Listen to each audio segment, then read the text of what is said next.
지난달 10일 국민권익위원회가 명품백 수수한 김건희 여사에 대해서 청탁금지법 위반 조사 결과 종결 결정을 발표한 이후에 파장이 식지 않고 있습니다. 권익위는 지금 이 순간까지도 김건희 여사 건을 종결 처리한 사유 하나 제대로 설명하지 않고 있고 전원위원회 의결서도 처리하지 않고 있습니다. 그 사이 국민적 분노와 시름만 나날이 거세지고 있습니다.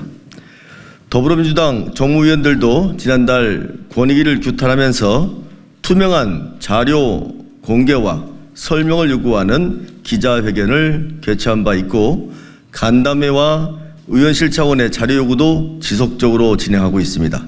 그럼에도 여전히 권익위는 제자리고 오는 8일로 예정된 전원위원회 회의에서 의결서 의결을 비롯한 진상규명을 위해 필요한 절차가 제대로 완료가 될지도 미지수인 상황입니다.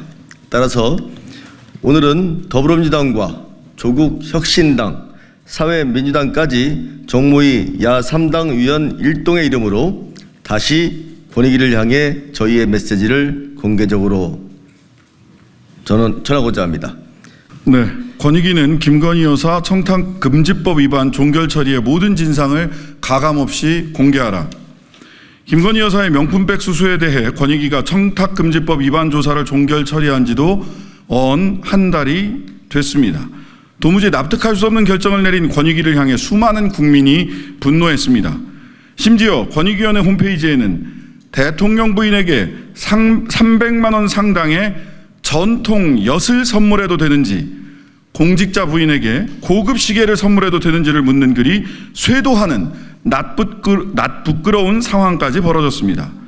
그런데도 권익위는 직무 관련성이 없는 경우 공직자 배우자의 금품 수수를 제한하지 않는다라는 실로 황당한 답변을 달아 문제를 더 악화시켰습니다. 김건희 여사 한 명을 보호하겠다고 대한민국 공직사회의 기강과 명예는 기꺼이 실추시키겠다는 권익위가 진정 제대로 된 국민권익위원회입니까? 국민권익이 아닌 건희권익위원회라는 오명이 붙은 현실은 윤석열 정부 권익위가 얼마나 부패하고 불공정한 기관으로 변질됐는지를 보여주는 단적인 증거입니다. 더욱 심각한 문제는 이번 김건희 여사 청탁금지법 종결과 관련해 권익위가 여전히 뚜렷한 설명이나 정보 공개에 나서지 않고 있다는 점입니다.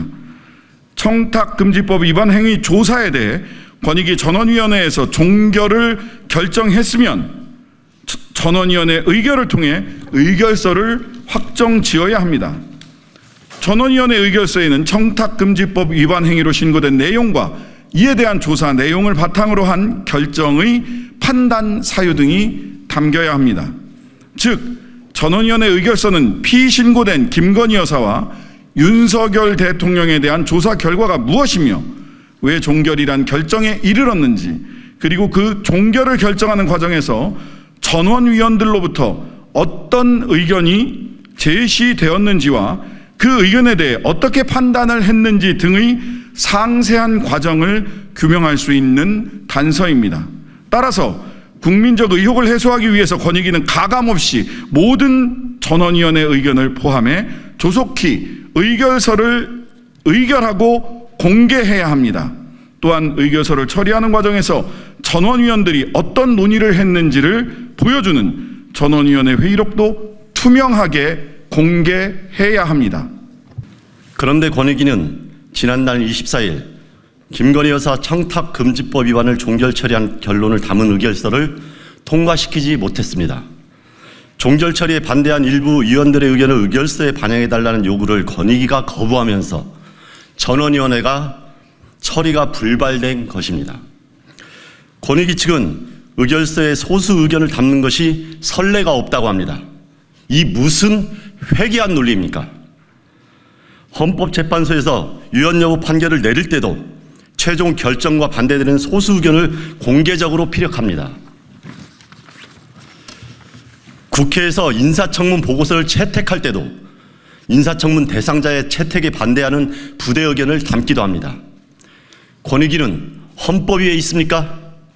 권익위는 국회도 지키는 법률적 관례를 이렇게 무시해도 된다는 말입니까? 권익위가 선례가 없다는 터무니없는 이유로 반대 의견을 피력할 기회조차 말살하겠다는 것은 자유로운 의사표현을 주장하는 민주적 절차를 유린하는 행위이자 끝까지 김건희 여사의 권익만 대변하겠다는 선언입니다.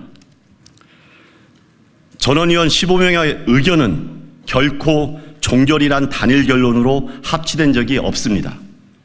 김건희 여사에 대해서는 단 9명의 종결의사를 표시했고 수사기관 이첩 의견이 3명, 수사기관 송부 의견도 3명에 달했습니다.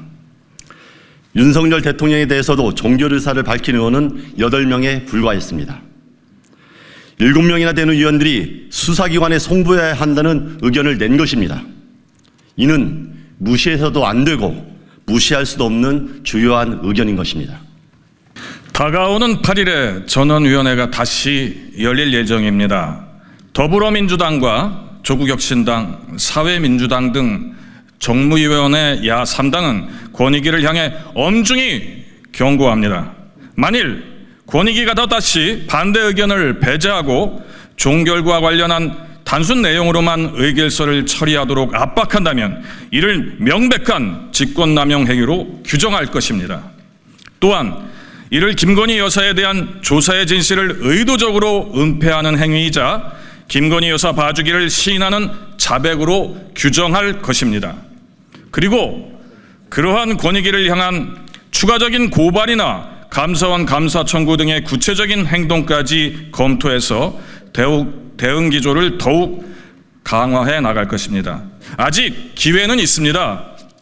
권익위가 지금이라도 종결 결정에 관한 진상을 있는 그대로 설명하고 잘못된 판단은 없었는지 함께 따져보고자 한다면 권익위는 실추된 명예와 국민으로부터 잃은 신뢰를 회복할 수 있습니다. 부디 권익위가 국민이 기대하고 정무위원회 야 3당이 부여하고 있는 그 기회의 끈을 놓치는 우를 범하지 않기를 바랍니다. 권익위가 오는 8일 전원위원회를 통해 모든 진상을 가감없이 반영해 의결 절차를 마무리하고 각종 정보와 자료 공개, 내실이는 청문 절차 요구를 수용할 것을 촉구합니다. 권익위뿐만 아니라 집권 여당인 국민의힘에도 요구합니다. 청문회 형식을 포함해서 김건희 여사 사건 조사의 진상을 규명하고 부패 방지 제도를 개선하기 위한 일련의 모든 정무위 활동에 함께 참여하고 협조해서 책임 있는 정부 여당의 자세를 보여줄 것을 이 자리에서 다시 한번 촉구합니다.